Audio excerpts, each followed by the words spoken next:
Owen Hart, a stunt gone fatally wrong. May 23rd, 1999. Over the Edge pay-per-view in Kansas City. Owen Hart, portraying the comedic Blue Blazer, was set to make a dramatic entrance from the rafters. The plan? Descend from the ceiling, the harness accidentally releasing mid-air as Owen approaches the ring, and he comedically stumbles into the ring for laughs. But what followed, obviously, was not part of the script. The quick-release rig disengaged too early. Owen plummeted 78 feet, crashing chest-first onto the ring ropes. He died from internal bleeding shortly after, and the show continued. Fans in the arena barely knew what had happened. Broadcaster Jim Ross had to announce the tragedy live. WWE defended their choice to keep the show going, but the backlash was immediate. Owen's widow, Martha Hart, never forgave the company. She's kept his legacy away from WWE's Hall of Fame entirely, ensuring his memory isn't used for profit. Owen's death triggered changes in how WWE approached stunts, safety, and live execution.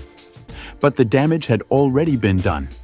This was a moment fans would never forget, and the industry could never justify. Mass transit incident. The ECW moment that shouldn't have happened. November 1996, Revere, Massachusetts. ECW was famous for violence, barbed wire, fire, chaos. But nothing prepared the audience for what happened that night. Erich, a 17-year-old amateur posing as a pro, convinced ECW staff he was of age and experienced. He went by Mass Transit. And he ended up in a tag match with New Jack. Before the match, Koulis asked New Jack to make him bleed. But this wasn't a simple nick with a razor blade. New Jack pulled out a scalpel and cut so deep that Koulis bled uncontrollably. The crowd was stunned. EMTs had to stretcher him out. His screams were real. Only afterward did ECW discover that Koulis had lied about his age, experience, and training.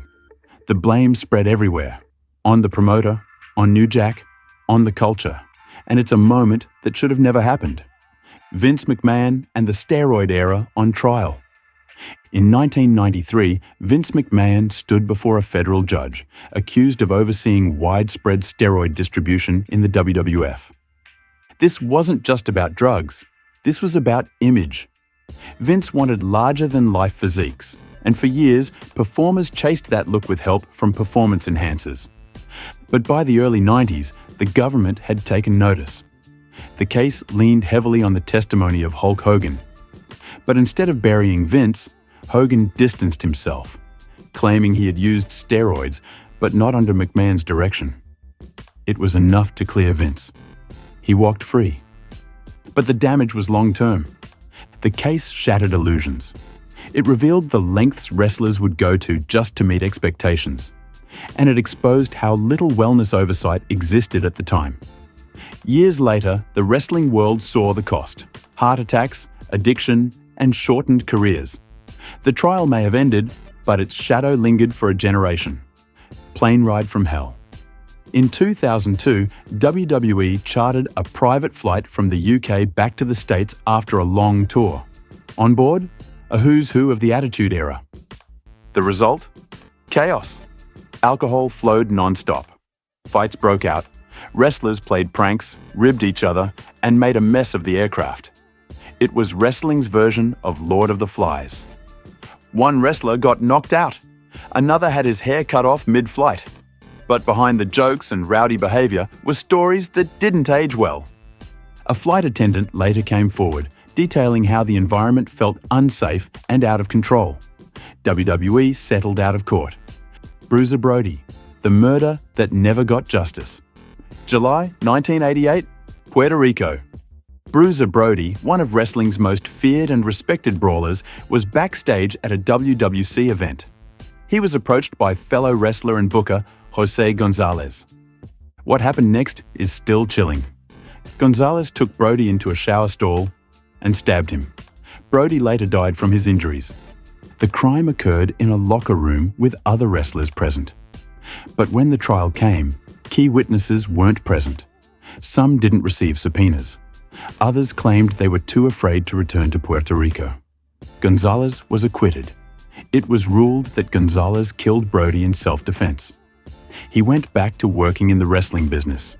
Some theories about the murder involve leaked plans of murdering Brody on other occasions due to some altercations.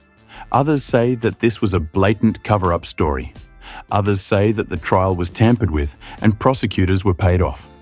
Brody's death became a symbol of how lawless the industry could be behind the curtain. The Von Erich family curse. The Von Erich name meant everything in Texas wrestling. Led by family patriarch Fritz Von Erich, his sons became local icons. But behind the stardom was unimaginable tragedy. David Von Erich died in 1984 while touring in Japan. Official cause, enteritis. Rumors persist to this day. A year later, Mike Von Erich took his own life. Chris Von Erich followed in 1991. Then, in 1993, the most talented of them all, Kerry, also died by suicide. Many cite Kerry's motorcycle incident that forced him to have his foot amputated, which happened shortly after Kerry had finally won the NWA World Heavyweight Championship as the beginning of the end for Kerry. Kevin Von Erich is the only surviving brother. 5 sons, 1 family, 1 legacy, haunted by pressure, pain, and the physical toll of wrestling. The Von Erich tragedy isn't just a dark chapter, it's a generational collapse. And it still echoes through the business today, as Kevin's sons now try to carry that name in a new light. We're going to be explaining more stories like this regularly. Subscribe so you don't miss the next one. Thanks for watching.